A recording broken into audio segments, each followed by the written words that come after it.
Hello everyone, my name is Mohsina Shirin and today's talk we have Dr. Veda Padmapriya, the breast cancer specialist, MGM Healthcare, Chennai. So welcome to the talk, doctor. Yeah, very good morning. Good to see you all through this special interview that has been convened. So it's really heartwarming to understand that people are talking about breast cancer. When people see, the thing is, when people want to talk about film and movies and what is in the latest fashion, everybody is interested. But somehow when it comes to health, very few people are interested.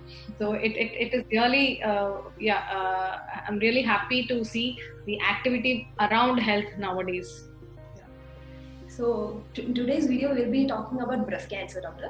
So breast cancer is very common in India nowadays. It's not something which is rare. Like all the people knows that what is breast cancer is, and in every 1/8 of the person have the chances to get breast cancers. So what is breast cancer, doctor? Okay, so I'll just put it short and simple so that everyone can understand.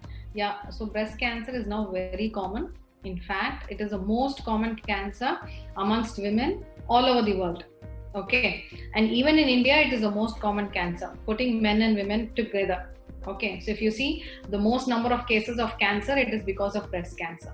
Okay, and in fact in Chennai also it is, see, last year when they came up with the cancer statistics, there's a cancer registry program. Okay, so they came up with the statistics and they said in fact in India, Chennai has the highest incidence rate of breast cancer. Okay, it's about almost 45.6. So of course Indian women are at lesser risk compared to other women, but our scenario is totally slightly different in that because of lack of awareness, lack of initiative, lack of screening, people come to us in late stages. Yeah. So of course in the urban centers it has improved. We do get early breast cancers because I work in a private setup, we get patients in the second stage, but still in the villages and government setup, third stage is the most common presentation. So when the stage advances, the cure rates come down. So that is the most challenging thing in our setup. Okay, so coming to the question, what breast cancer is. So cancer, what is cancer? So cancer is something which is an abnormal growth of cells, and it can occur anywhere in the body, and it can occur in the breast also. Okay, so now as we go down the interview, we'll be shedding light about the various aspects. Okay. Yeah. Can we diagnose, self-diagnose breast cancer? Okay, so I would not say self-diagnose. So, but what is important is, see, there are only 4 steps for to tackle the challenge of breast cancer. So one, which can be done at an individual level. Okay, so action can be taken at an individual level, at a societal level, at a governmental level. So we're not talking about the societal level or governmental level. We're going to talk about what as an individual we can do.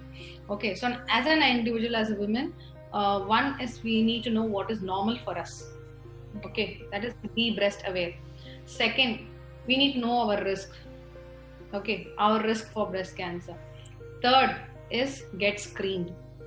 And fourth is adopt or make healthy lifestyle choices. Okay, so this is the 4-step point. Okay, so in this, so be aware, and so be aware is, yeah, we need to know what is normal. So what is normal can be done so the first step in that is a breast self-examination. Okay, so we usually advise women to do a breast self-examination once a month. For younger women, 1 week after periods. For elderly, it can be any day. Like after menopause has been attained, it can be any day in a month. They just have to strike a day in the calendar, some Sunday, so that they can do it periodically. They should not miss on it. So breast self-examination, nowadays videos are available, how to go about it, even literature is available.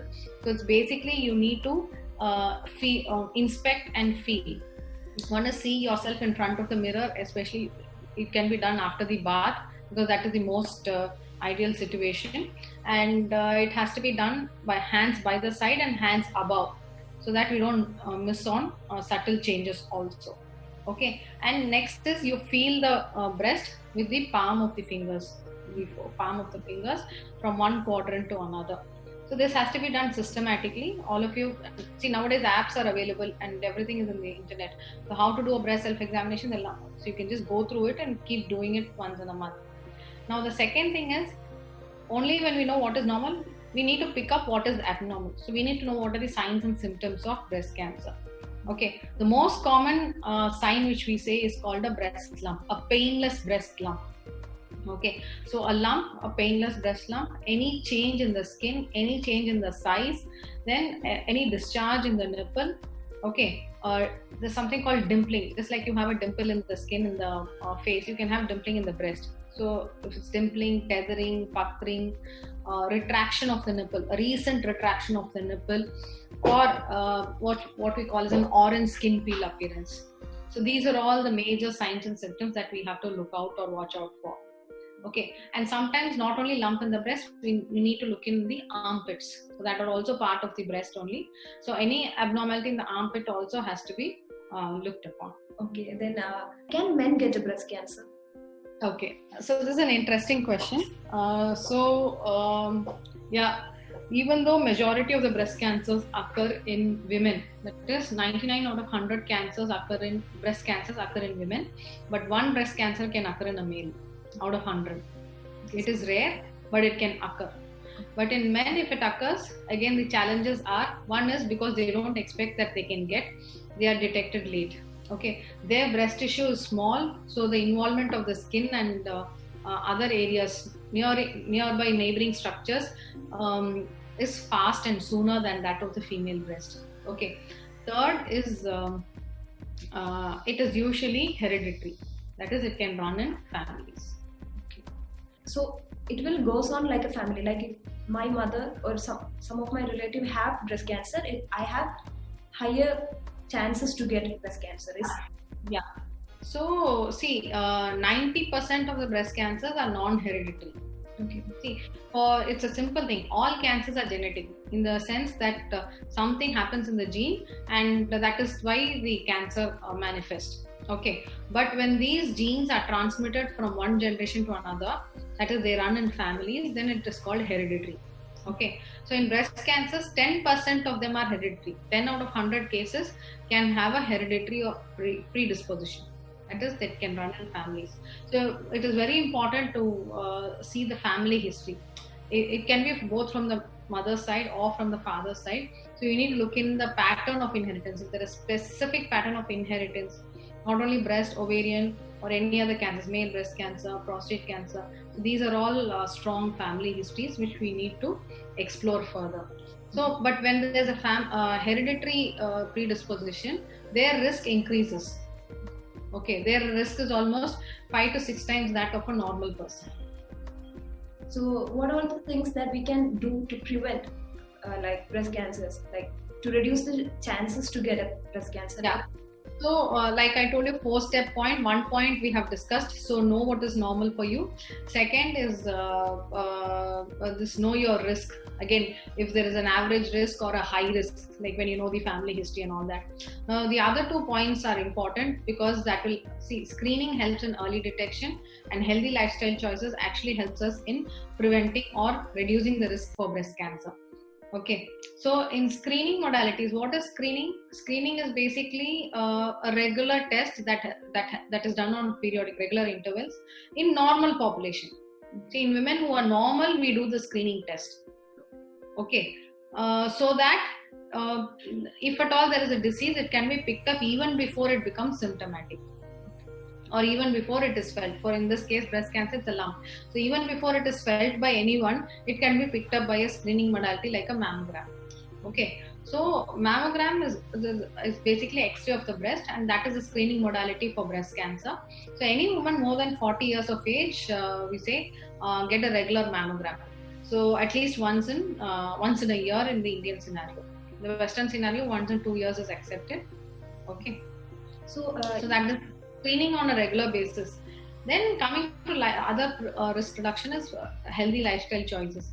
So basically, there are some risk factors for breast cancer which can be modified. There are some risk factors which we cannot modify, but some risk factors can be modified. Out of them include, there's a triad of diet, weight gain, and physical activity. So this triad is important not only for breast cancer, it is important for most of the lifestyle diseases. Okay, so what we eat and how much we walk or run or do exercise, and how much do we weigh, how much is our body weight. So these three things are interrelated, and if we are able to maintain a balance of them, that will actually prevent many of the diseases. If a lady is pregnant and she didn't know that she had breast cancer, like if the baby born, can she breastfeed? Like if it pass on to the baby? Okay, see, so breast cancer passes through genes. It is not contagious. Okay, it is not an infective process. Okay, like COVID is an infective process, but cancer is not a contagious disease or infective process. Okay, so it cannot spread to people in the same room or in the same family like that. Okay, so the only thing is, pregnancy related breast cancer is nowadays more common because of multiple reasons. Nowadays we have late childbearing and other reasons, but normally when there's a breast cancer, because of treatment, because once we start treatment, we give medications, we do surgery, we give hormonal treatment and radiation. Because of those reasons, we usually say to stop breastfeeding, but not for if not for the reason that it can spread. Okay, that was just a little thought that came to my mind. I know it's like silly one, but I had this. No. This it's better to talk it out actually. Okay, so is there any lump which is not known cancerous? Like, so even though lump is the most common symptom for breast cancer, most of the lumps are not cancerous. Okay, it is not the other way around. Okay, most of the lumps are not cancerous. So in younger women, fibroadenoma is more common. So, but anyway, to rule out the chances of cancer, see, the initial dictum was anyone more than 40 years, any lump in more than 40 years, prove it whether it's cancer or not. Okay, that's the medical dictum. Okay, so we need to do a triple assessment. We need to do a clinical examination, an imaging, and a needle testing to prove or disprove whether it is cancerous or not. Okay. So that's all for the questions. Is there anything that you want to add, doctor? So I think I've covered most of it. So, and make healthy lifestyle choices. There are only two aspects which I have not covered. See, breast cancer is predominantly a hormonal disease. So the more the estrogen exposure, the higher the risk. Okay, that will include early menarche, that is having menarche or puberty less than 12 years of age, late menopause, that is more than 55 years of age. Third is not having children at all. Fourth is having children beyond 35 years, that is first childbirth beyond 35 years. Then hormonal pills in any form on a long-term basis. So all these are considered as risk factors. So that is something that we really need to sit. So every person has to sit with their primary physician to understand their risk, and or any, see, for that matter, you should not take any medication without any medical care or attention. Okay. So we'll be winding up with the interview. Thank you so much for joining, doctor. Yeah. Thank you, doctor. Thank you. Yeah.